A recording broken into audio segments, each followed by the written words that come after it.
I would like to call this meeting to order, please. First, we have the invocation delivered by Councilman Chuck Hoskins. Heavenly Father, thank you for this wonderful day. Thank you for this opportunity to come together as a people. Please let us be thankful for everything that you provide in our lives. And help us to remember that you did not promise us a life without trials and tribulations.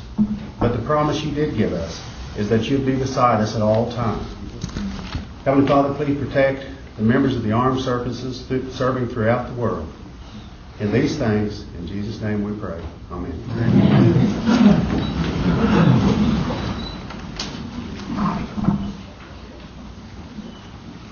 Roll call, please.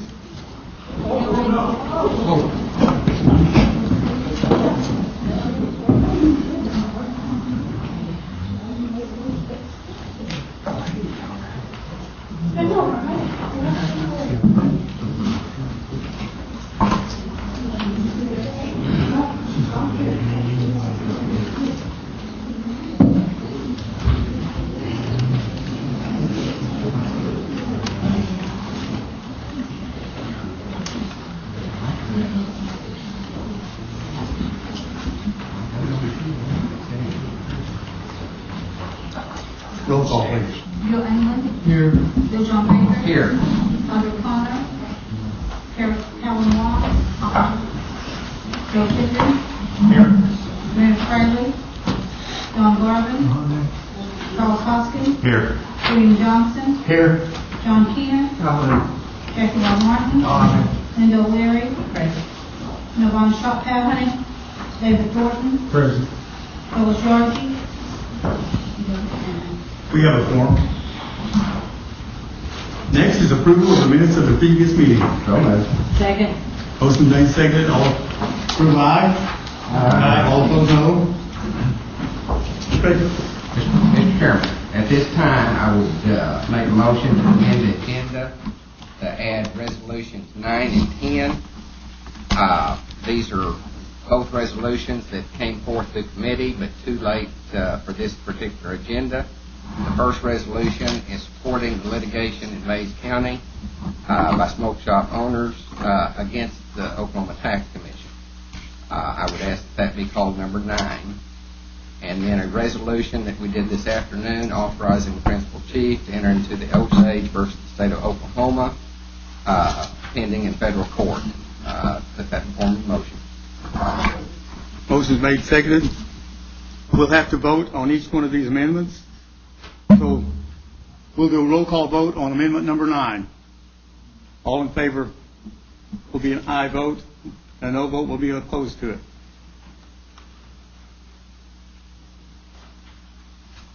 Roll call vote.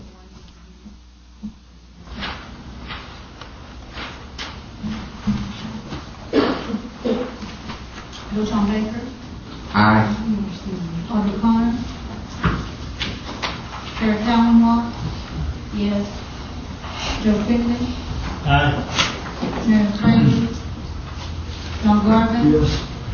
Charles Hoskins. Aye. William Johnson. Aye. John Keener. Aye. Jackie Bob Martin. Yes. Linda O'Leary. Yes. Navon Shophouse. Yes. David Thornton. Yes. Phyllis Cherokee. Bill England. Aye.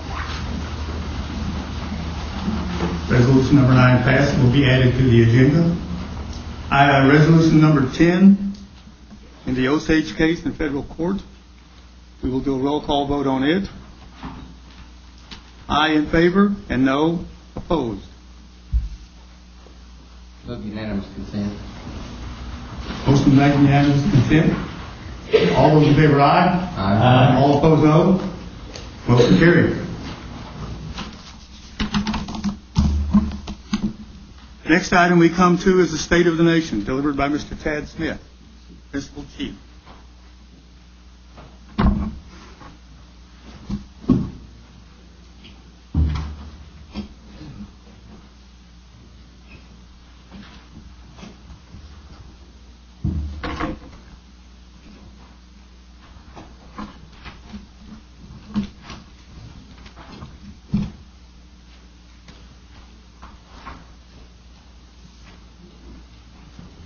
My pleasure to here in front of you is February 2006, state of Cherokee.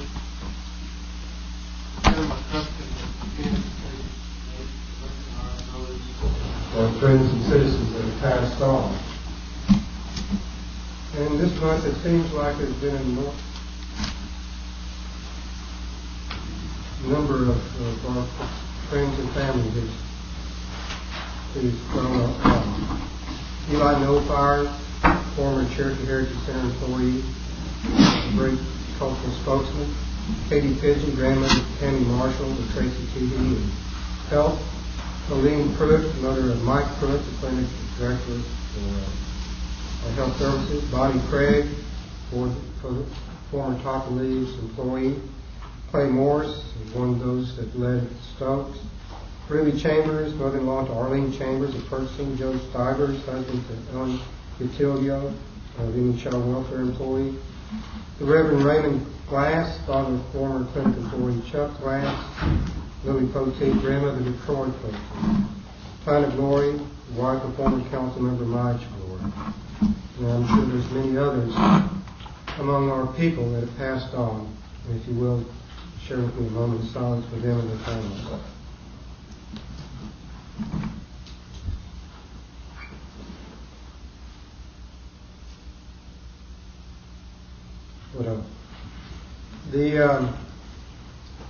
We have program news, and one of the nice things that our IT folks do is they call the Cherokee Links. It's a weekly newsletter, electronic newsletter that goes out.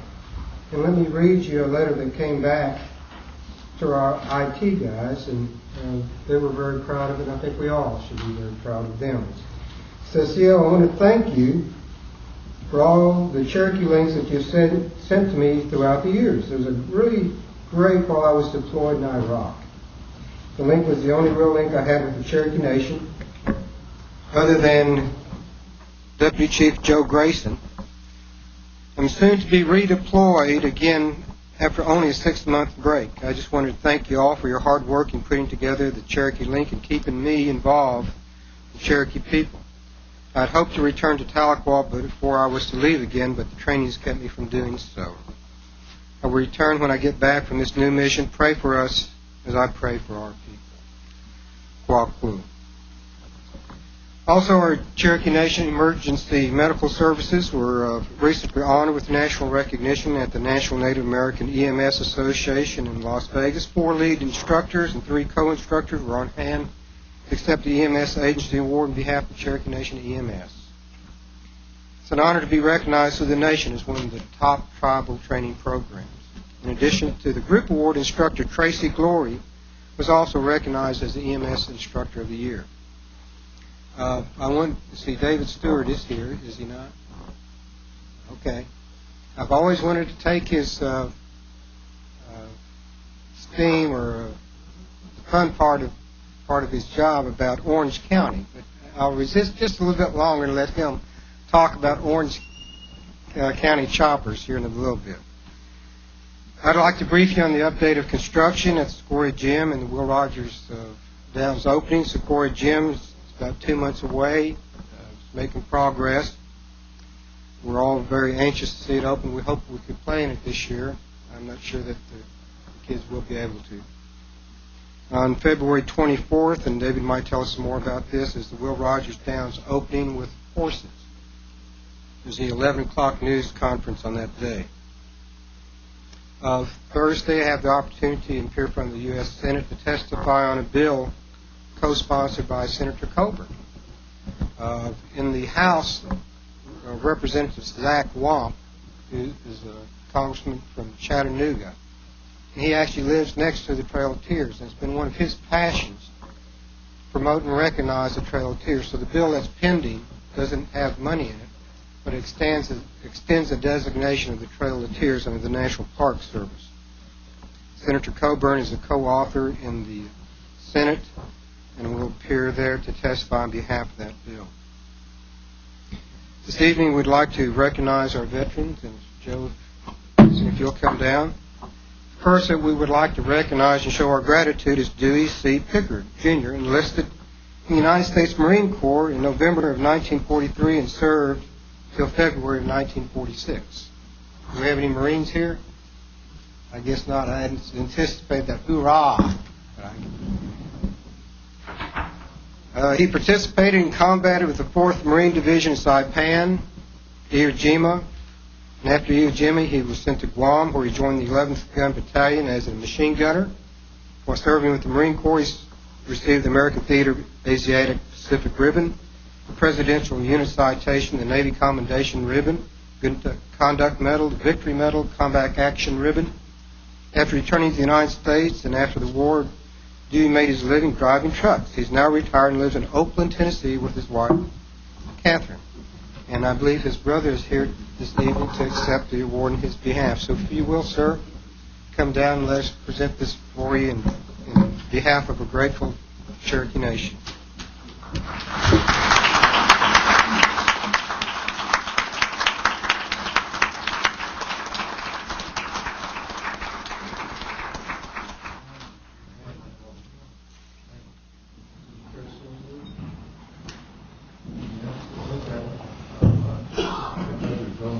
Okay, once you turn this way, we want to get a picture with you. Oh, okay. You'll get right there.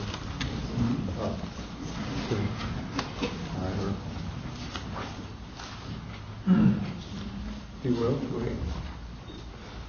Say a few words, please. Oh, okay. I was surprised day before yesterday when my brother called me and told me that he could not come. He is 80 years old. He lost his mother-in-law 2 weeks ago, and he desperately wanted to be here today. But he said, will you go? And so I said I would go and receive this, and thank you. He is so worthy of it.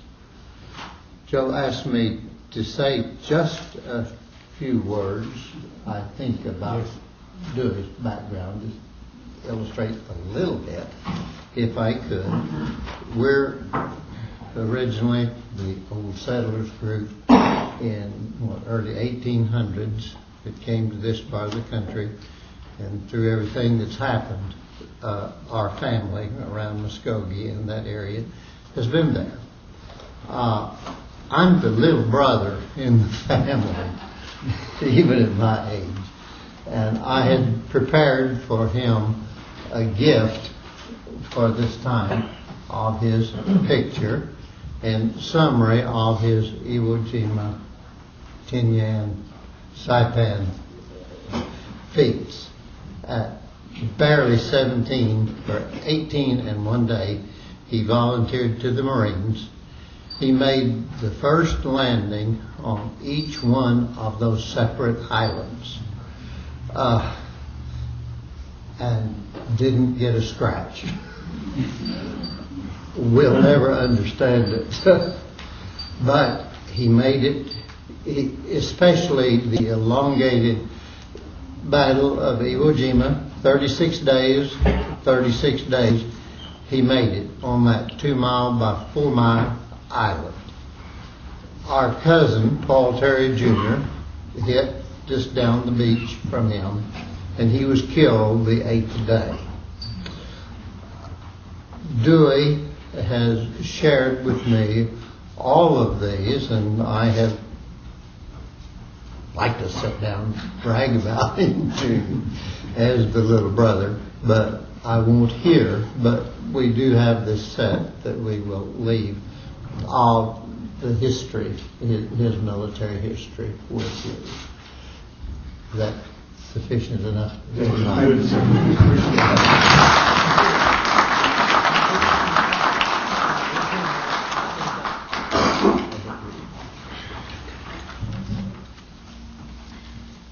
The second is Sequoia Lewis Rogers. He was born June 11, 1926. He is the son of Sequoia H. Roger and Seota Tyner. Sequoia is the father of 3 children, the grandfather of 10, the great-grandfather of 8. His paternal grandfather was William Charles Rogers, who was a principal chief for 13 years. W.C. Rogers signed off on all of the allotment papers after statehood. W.C. was also the grandson of John Rogers, the historic chief of the Cherokees. John Rogers' sister, Diana, was married to Sam Houston and is the only woman buried in the Circle of Honor at the Military Cemetery in Fort Gibson, Oklahoma. Sequoyah enlisted in the Marine Corps on 10/24/1941 at the age of 15. He was wounded at Johnson Island in the Pacific and is totally disabled. He received the Purple Heart for his service. Sequoyah worked for the federal government for 13 years. He received the 3 highest awards given by the Post Office Department. He also worked as a division manager in the trucking industry. He now lives in jail with his wife, Mary. Sequoyah has been a 32-degree Mason for over 50 years. So is there somebody here on behalf of Sequoyah Rogers? Well, let's give him a round of applause.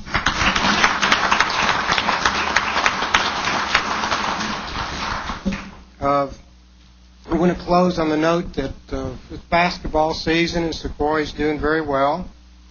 They have now played Riverside, our cross-state rival, the other boarding school in the state. And the girls are a powerhouse. They win by 30 points. The boys, they have to earn theirs by 5 to 10 points at a victory. But I got a prognostic. I got something I'd like to forecast for. The Sequoyah will win again, both girls and boys. It's Tuesday night, isn't that right, when they play Vian? Is it Saturday? So we'll see who's wearing purple and gold come next council meeting. Huh? No. We got a little cross chambers rivalry here with the Councilman Thornton with the Vian and Sequoyah playing them this week. Thank you so much. This concludes my remarks. Thank you, Chief Smith. Next on the agenda is action of unfinished business. There being none pending, we move on to the committee reports. And the first committee report will be the Housing Authority. Mr. David Sutherland.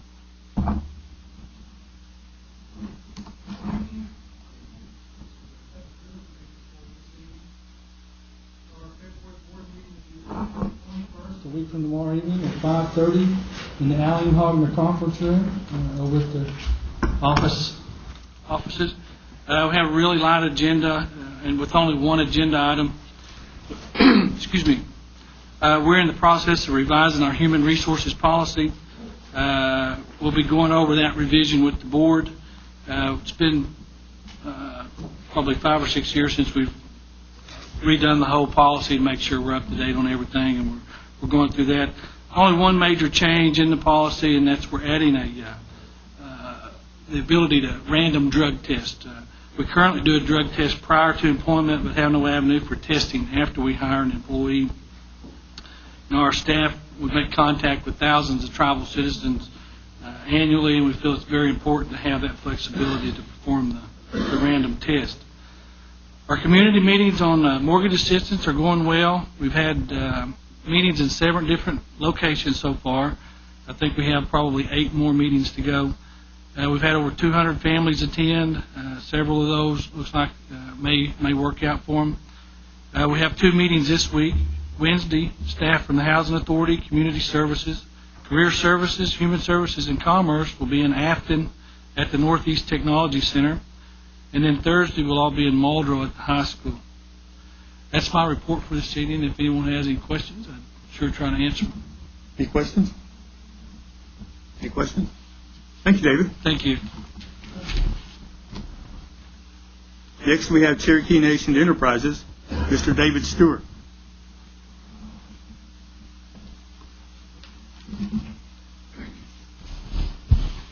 Good evening. Financial results remain very strong. Compared to last year, we almost doubled the amount earned in December of 2004, and we're approximately 50% ahead of where we were year to date at this same time last year.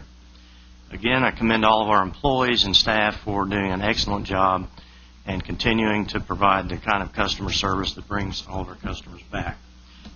Our cash position remains strong as we go into our expansions. From a project standpoint, we have almost completed the interior remodel at Roland, and I would encourage you to go by. I think you'll be very pleased with what we've done there. With a modest amount of money, we've turned that property, I think, into something much nicer than it was. Tahlequah and Sallisaw are on schedule, as you can see as you drive by.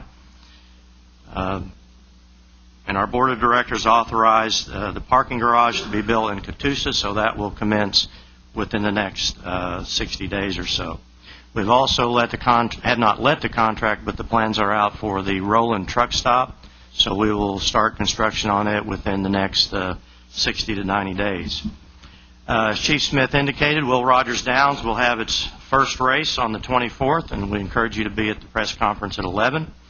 At noon, we will have our first live race in that facility for a number of years, so we encourage you to be there. Our employees donated over 200 pieces of clothing to the Job Corps Clothing Bank. And we also unveiled our newest piece of artwork, and it's the motorcycle built by Paul Sr. and Paul Jr. of the show American Chopper, as shown on the Discovery Channel. And I think you'll find that it is truly a piece of work. It represents many cultural designs and colors that were provided to them, and it remains in our facility right now on display, and we will take it to all of our facilities throughout the next coming months.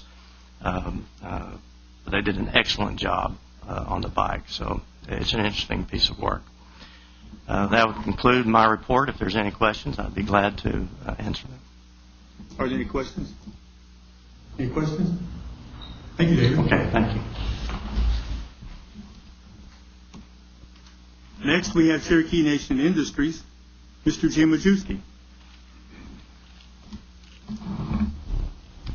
Good evening, Principal Chief Smith, Deputy Chief Grayson, and members of the Council. Sales for the month were approximately $8.5 million, and year-to-date sales were about $51.5 million, which is slightly behind budget. Our gross profit was about $6.2 million, and we're still lagging behind our net profit due to various operating expenses. We're in the process of moving into the Walmart building in Stillwell. We're setting up GEG, or the air conditioning manufacturing in that building. We've also made presentations to March Air Force Base. In fact, that presentation was made this morning. We made a presentation to Warner Robins, and both base commanders are extremely excited about installing the units on their base. It'll basically lower their air conditioning costs by about 30 to 40%, and so we're in the process of trying to put together a contract for that. We're also in the process of preparing a presentation, a proposal to the postal system on the GEG equipment as well. By the way, the GEG equipment is the only equipment approved by the U.S. Postal System, and there's 1.5 billion square feet of air conditioning area in the postal system. Our next board meeting is scheduled for February 28th in Tahlequah at 5 p.m. This concludes my report. Are there any questions? Any questions? Thank you, Jim. Thank you, Joe. Next is Cherokee Nation Businesses Incorporated, Ms. Callie Ketcher.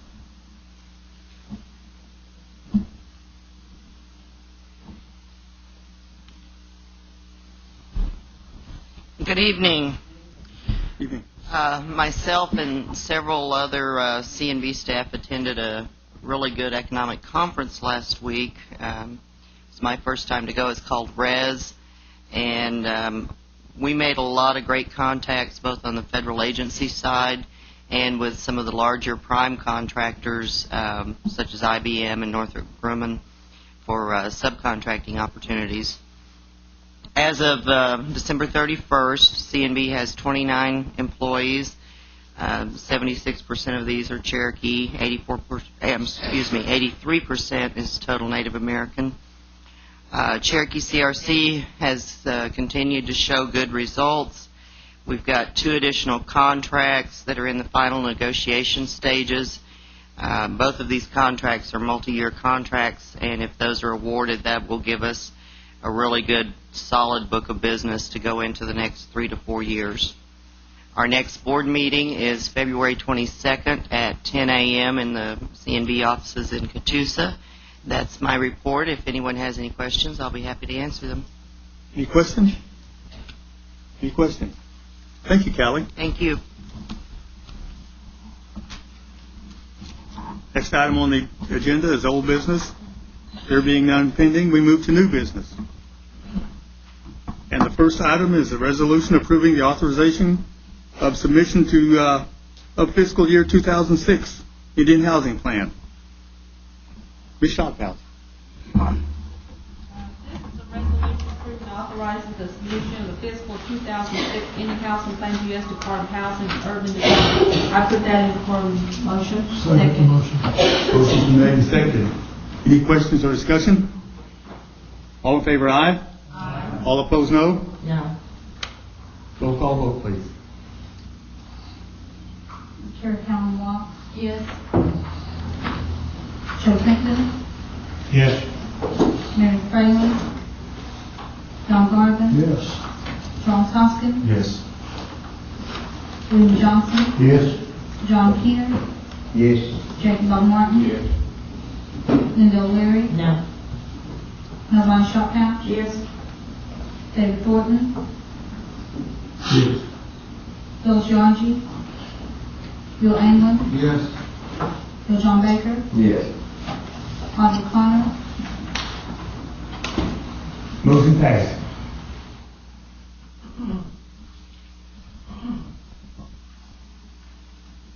Item number 2 is a legislative act amending Legislative Act 30-05, authorizing a comprehensive budget for fiscal year 2006.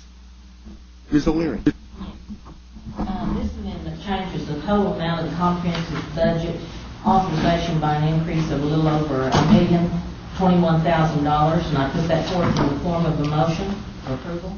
Second. Motion's made and seconded. Roll call vote, please. Joe Crichton, Yes.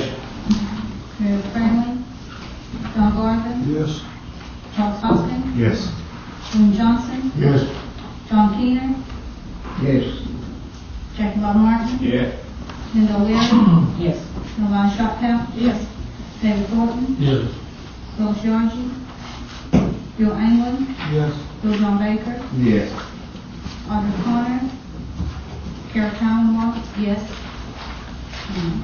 The vote was unanimous. The act passed.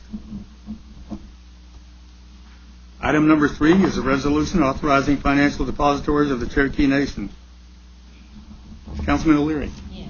This is a resolution authorizing the financial depositories for Cherokee Nation.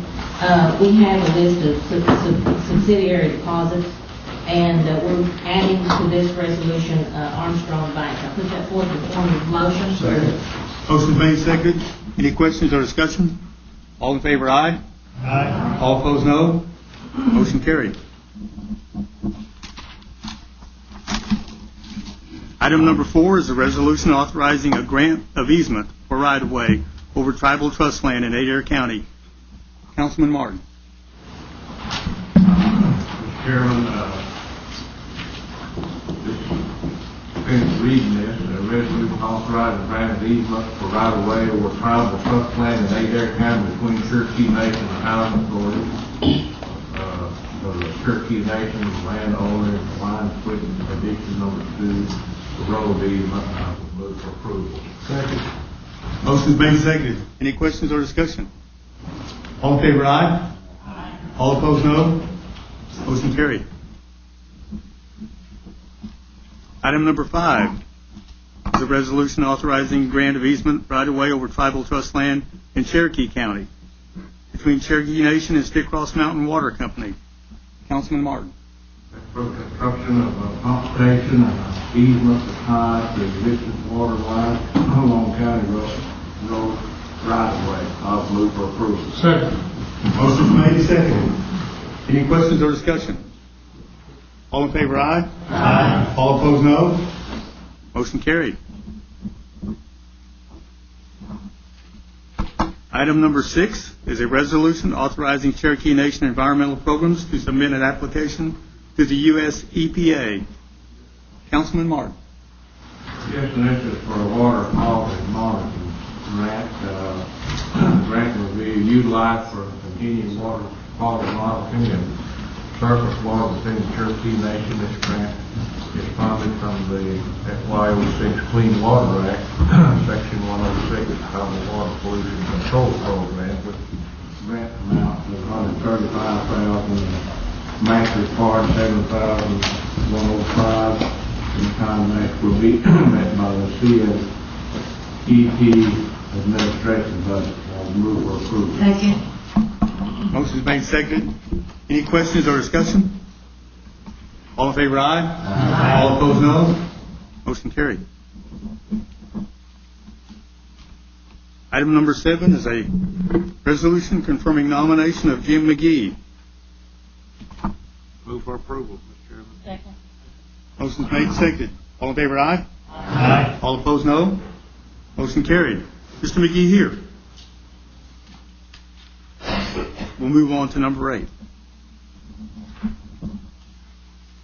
Item number 8 is a resolution authorizing litigation in the United States District Court regarding the Constitution of the Cherokee Nation. Phil.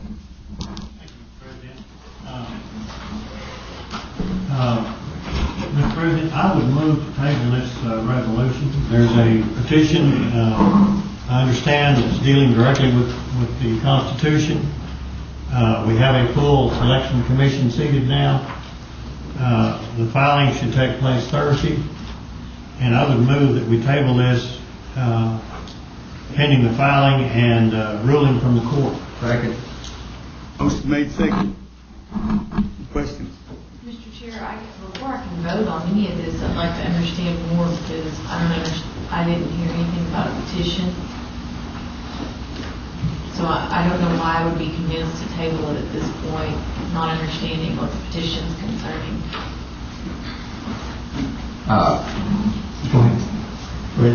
I think that's the whole purpose of tabling it, is so that we can get more information. We've been told today that they're filing a petition with the newly seated election commission that they've carried, and apparently the court has told them that they could wait until the election commission was seated to file it, and rather than spend mega bucks filing a lawsuit in federal court only for it to be stayed by the tribunal seems so not the best way to spend the Cherokee people's money. And if it doesn't, then we can certainly do this next month. Okay, who is they?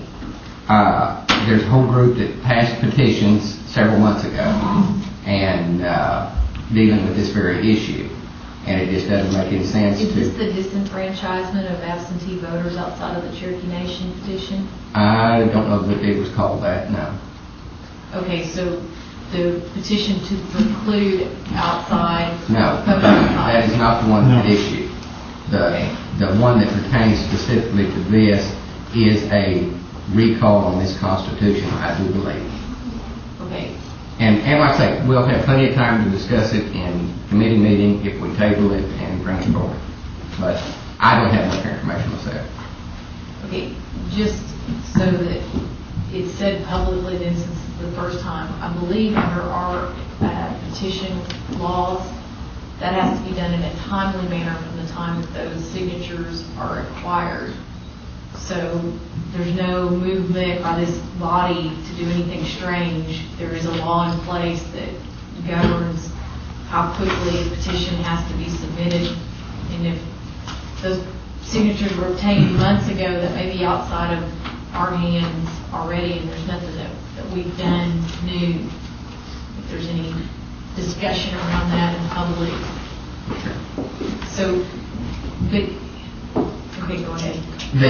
From what I understand, I don't fully know, but what I have been informed is that the tribunal told them that they could file it out of time because there was not an election commission to turn the petition into at the time they would have been timely. Was this provided in writing? I believe that's a true statement, yes. And, but like I say, I guess we'll find out Thursday if the election commission accepts it, and I assume there'll be a lawsuit on that. But there's no point in jumping into a lawsuit here until that one's settled. And, except that this lawsuit is specifically addressing the Secretary of Interior's refusal to answer to remove the BIA as a requirement for the approval of any change to our Constitution, which was a separate vote that the people voted on with a big majority in the first election.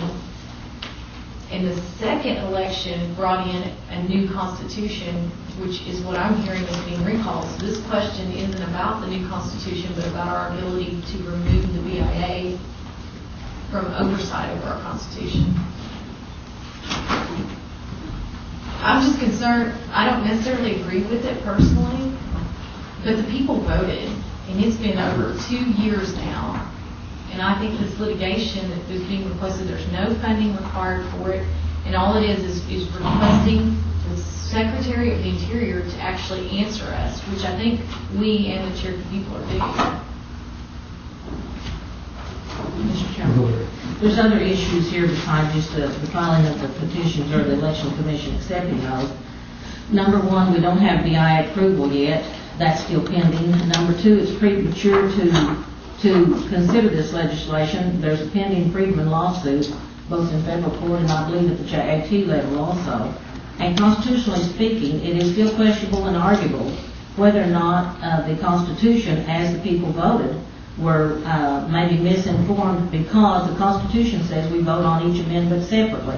And that was lumped into one voting amendment, and not several as the Constitution calls for. So that's another reason that we need to visit this and table this at this time and go back and give our process some time to work. Mr. President? Just a moment, Bill. Mr. Martin. Thank you, Mr. President. At the moment, I'm confused on this issue. But I would like to ask Mr. Hembry and Principal Chief Chad Smith to give their opinion about this issue right now, of what we're doing, or what the motion is about. I would refer to the chief first.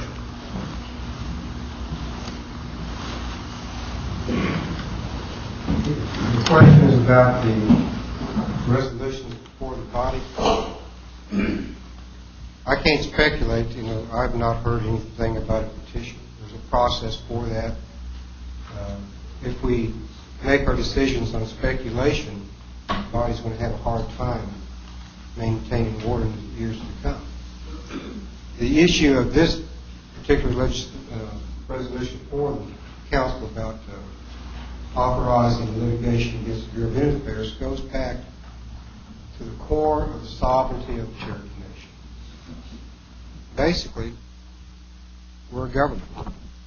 We're a government that pre-existed the United States by 70 years in the world community.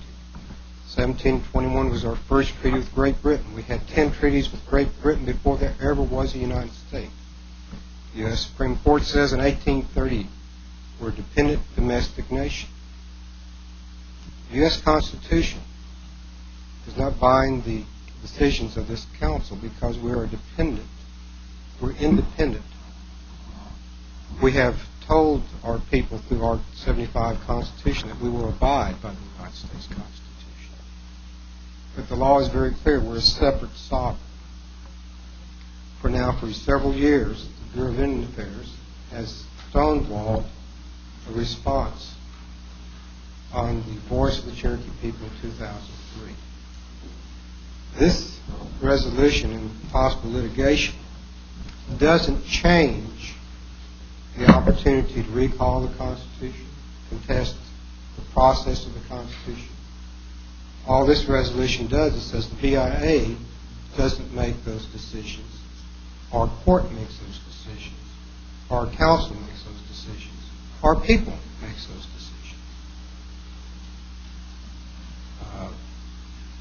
And the hook that the Bureau of Indian Affairs uses in an extremely offensive patronage and paternalism is a hook by a 1970 Principal Chiefs Act, which was surplusage in the law. We have never needed the permission of the United States to conduct our elections, to enforce our constitutions, to reform our government. Period. That's why we're a different sovereign. This litigation challenges one of the theories that the BIA uses, and that's the 1970 Principal Chiefs Act, which is surplusage. So that's the purpose of it.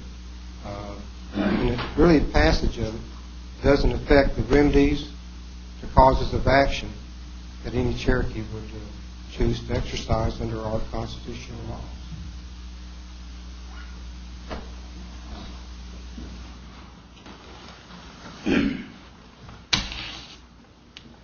I would not disagree with anything the Principal Chief said.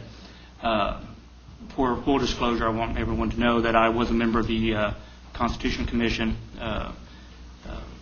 and a delegate to the Constitution Convention that brought forth this Constitution. There are many of it.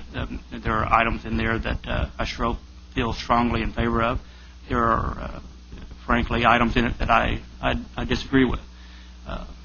But that being said, the resolution here authorizes the chief under our previous legislation that the council has passed that before litigation is instigated or joined, that the chief shall get permission or authorization from the tribal council. The resolution is proper in that respect. The resolution itself, whether it's a choice to table or not, is a policy decision that will be made by this council.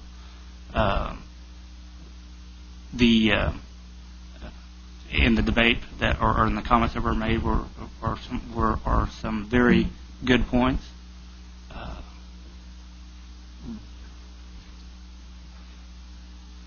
I don't know what else to say. If there, I'd field any questions. It's really up to you whether you table it or not. There's nothing improper in and of itself about the resolution. Ms. Keller. Thank you, Mr. President. There are two questions. So the first question is on this litigation, we're authorizing, there's first no money, and it's second, it's only to ask them to act on making a decision about the first part of the vote that we took concerning removal of the BIA or not. Correct. Yes. Let me clarify that. We're not asking the BIA to approve or disapprove the Constitution. The litigation is asked the question, do you have any authority to look at our Constitution other than what we granted you in 1975? They used the hook of the 1970s Principal Chiefs Act.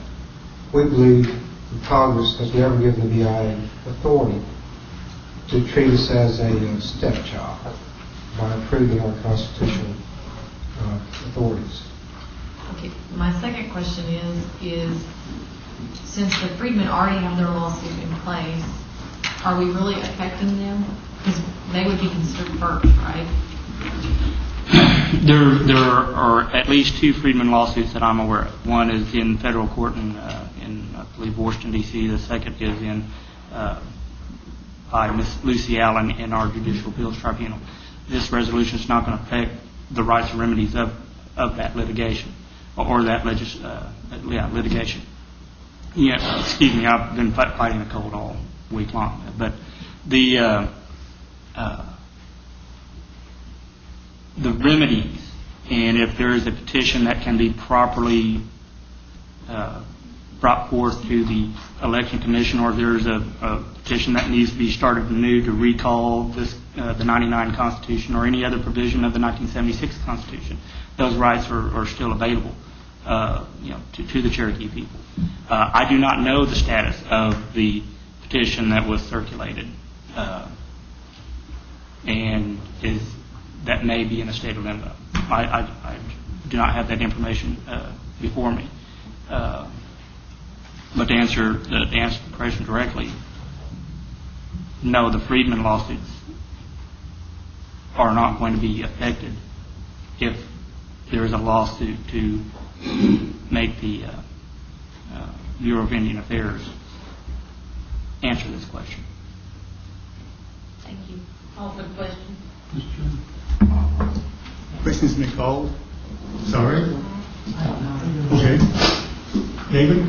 Todd, in our new constitution and freedom of vote, No. this lawsuit that's up in the Cherokee court right now, does it have any bearing on whether they will be able to vote or not, or will this letter be able to vote? What's the lawsuit? In the Judicial Appeals Tribunal, that is a lawsuit filed by petitioner Lucy Allen that is asking for membership into the Cherokee Nation. If she is successful in that lawsuit, she, as a member, one of the rights and privileges that you would have would be the vote. So, Will that affect freedom? yeah, she is not a Cherokee by blood. She is a descendant of the Freedmen Rolls. So if she is victorious, yeah, it would affect all similarly situated people. The first right that people voted on was to eliminate the president and/or his appointees from having say-so over the Constitution. Is that what? Yes, I don't have a copy of the Constitution in front of me, but it was to delete, I want to say, Article 10 of the Constitution. No, it wasn't. That's difficult. It was to delete the article in the Constitution that called that any future amendments of the Constitution would require prior approval by the President of the United States or his designated representative. Do any of our past treaties cohere with that in saying that they will have the right, that the President and his or representative will have the right? I couldn't answer that question as to. What I'm addressing, we have never given the government that kind of authority over our internal affairs until 1975. There's not been any of the Never. treaties? Never. Our ancestors were rolled over in the grave if they understood that we would give up these kind of. What type of funding is this going to cost us to file this suit against the federal government? I don't have an estimated litigation cost, but the resolution in and of itself didn't call for a budget modification, so I would be assuming that the litigation cost would be bore out of the present law and justice budget. Okay, thank you. Call for the question?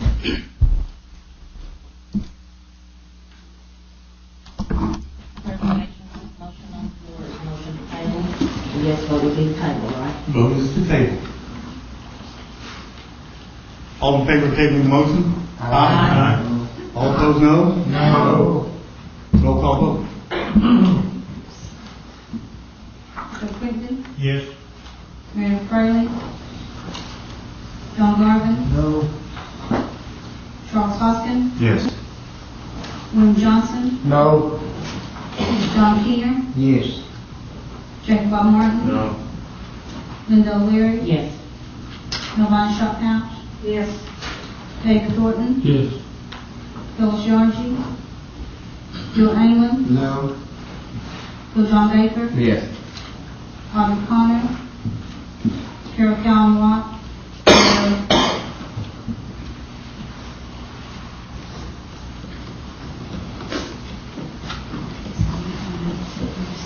The motion to table carried 7-5. And that's tabled to the next meeting. Table for the next meeting.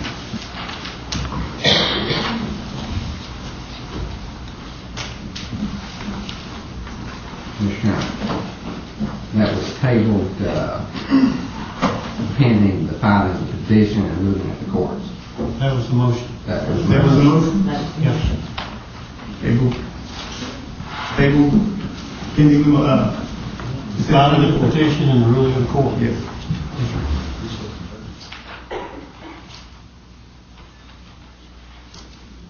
Next item is a resolution in support of Mr. Baker. This would be a resolution in support of litigation style Two Turtles Inc.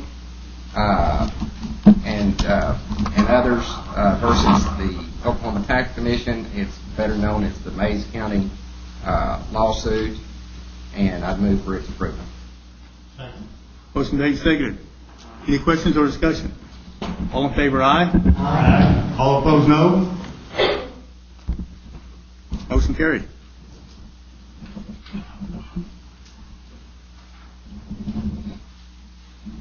Item number 10. This is a resolution authorizing the principal chief to intervene in litigation filed Osage Nation versus the state of Oklahoma filed at the United States District Court for the Northern District of Oklahoma, and I put it in form of a motion. Second. Motion made, seconded. Any questions or discussion? All in favor, aye. Aye. All opposed, no. One abstention. Hold on, stop that. Motion carried.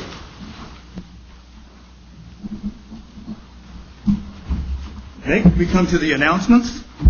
The next tribal council meeting is March the 13th at 6 o'clock. Are there any other announcements? Just stop out.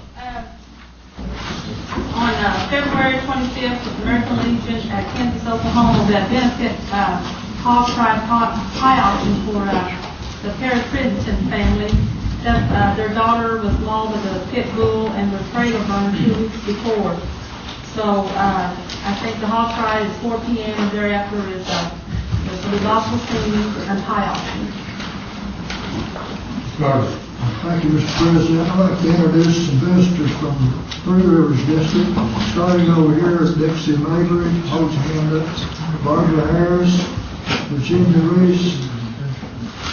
Over on this side, Dwight Epperson. And over here in the middle, Danny Carter. And the others, I think, have one of them district, from Three Rivers District. Maybe at the hospital. Thank you, Mr. President. I'd like to recognize Betty Smith from District 8, who just celebrated her birthday this weekend. She was given a surprise birthday party, and she was shocked when it happened. And of course, Brad and Cobb, thank him for bringing her down to our council meeting. Any other announcements? Yes, I'd like to make the announcement that the Education Committee meeting will be moved to 12 p.m. tomorrow due to a funeral in the morning, and also employment will be moved to 3 p.m. I'd also like to recognize a former colleague and a very strong representative of the Cherokee people, and that's Ms. Barbara Scott. Sorry, Scott. Thank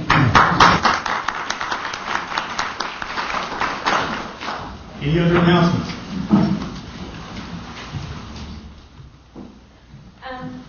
We'd like to present this shirt to Jackie Bob for coming in and giving us a good run for our money on the volleyball game. I was there, but it's not coming back, so thank you.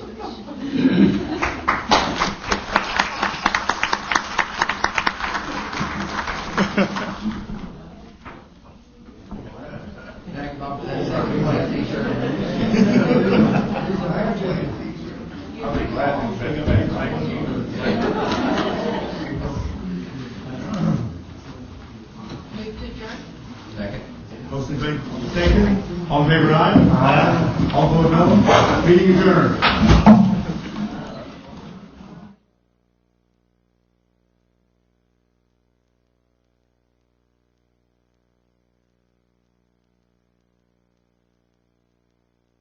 Iwoniska iki yo husahti.